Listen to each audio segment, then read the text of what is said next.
we like to be partners with the district. And oftentimes being a partner means telling your partner things that might be difficult for them to hear, but that they must hear if they intend to get better. And so I hope you hear this in that spirit. I'd also like to take this moment to thank you, Ms. Beltran. I've come to these meetings for 10 years, and no matter who's up there, you're always right there, being a constant, consummate, professional presence, helping to move these meetings along. And you know what, we all often get to say this to you because we're worried about our time. I wanted to take a moment today just to let you know we appreciate your professionalism and your presence. Good morning, beautiful people. I am the president of the Chicago Principals and Administrators Association.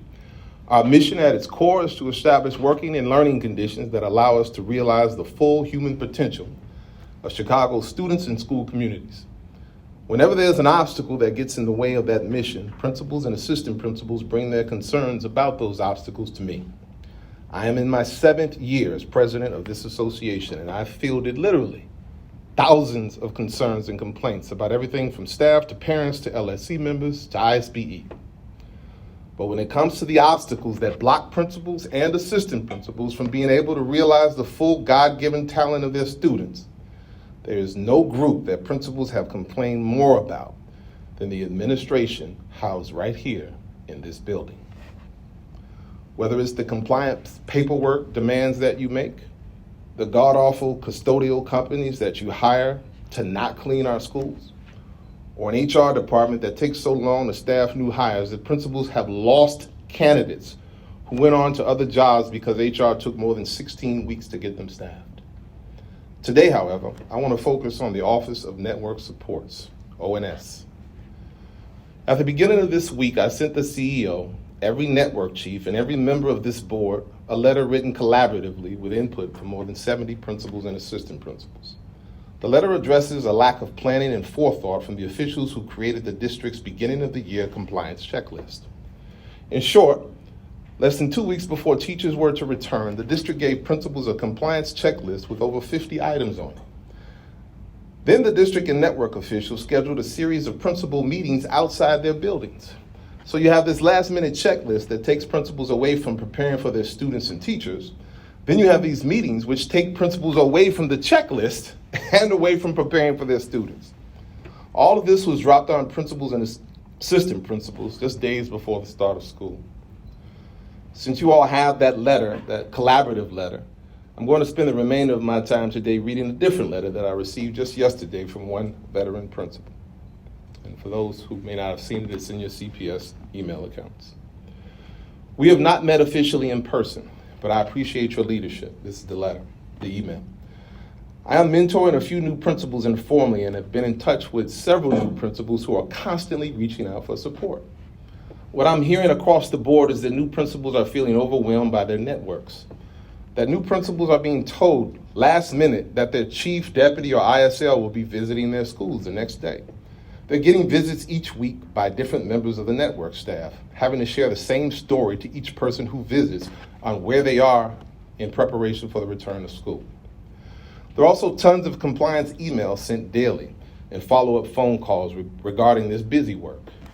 What these principals need help with is staffing. They need people in their buildings to sub. They don't need compliance, and they don't need to put on a show for visitors. Principals are asking to have a clear understanding of what is expected by their network, who their main point of contact will be at the network office, and that shouldn't be 3 or more people. And to have clear deadlines shared weeks in advance so that they know what they need to collaborate with their teams on. Is there a way CPAA can gather information and raise these issues to district leadership? I'm hearing from new principals that they are feeling micromanaged, exhausted, and stressed by the high level of compliance oversight they're experiencing from what seems like a compliance-driven system and not a genuine system of support. They also feel very vulnerable, being new and afraid to speak up, fearing they will sever their relationship with their network, which is something they do not want to do. Now, this principal identified the various network chiefs and network staff as the problem. However, when I talk to my contacts in the networks, they tell me they don't want to push all of this compliance paperwork on the principals, but they're incentivized and shamed into doing so by the aforementioned Office of Network Supports, ONS. Apparently, ONS officials have a chart that they use to rank each network based on how effective they are at getting principals to submit pointless paperwork. Then they use that chart to shame the chiefs who are at the bottom of the rankings. Then after getting shamed, these chiefs and their staffs unleash compliance hell onto principals and assistant principals. It's a never-ending cycle because someone is always at the bottom of the list. And it seems that ONS should be renamed ONC, the Office of Never-Ending Compliance. One principal wrote, "This avalanche of compliance is taking us away from the real work. Our school is successful, so clearly we have processes in place. The time it takes us to write 50 different processes down for some bureaucrat is taking time away from other important tasks.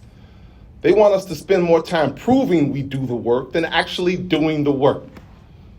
In conclusion, we request that the CEO respond with support and specific written commitments to change district compliance practices that impede the ability of principals to serve students and families.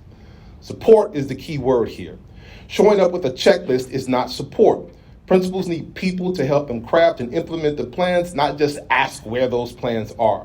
This is especially true for new principals, and most of our veterans just need to be left alone to do their jobs. If you want to know what's going on in schools, come and observe, but observe in a way that's not intrusive, the same way we observe our teachers. We don't give our teachers a 50-item checklist. Beyond the lesson plan, if we want to know what's happening in their classrooms, we go into their classrooms to look for it. And we do it in a way that's not intrusive so that even when we're in the classroom, teachers can focus on teaching their students. So the Office of Network Supports should support and hold us accountable in the same non-intrusive way that we're expected to support and hold our teachers accountable. It's only fair. I will end by repeating the offer that I extended to this board via email. I offered to gather the most distinguished and respected principals and assistant principals in the district for a series of direct conversations with members of this board, so that you can hear about these and other challenges directly from the men and women who lead our schools. It is my hope that these conversations will put you in a better position to hold management accountable for the impact they have on our schools. And I hope that each of you takes me up on that offer.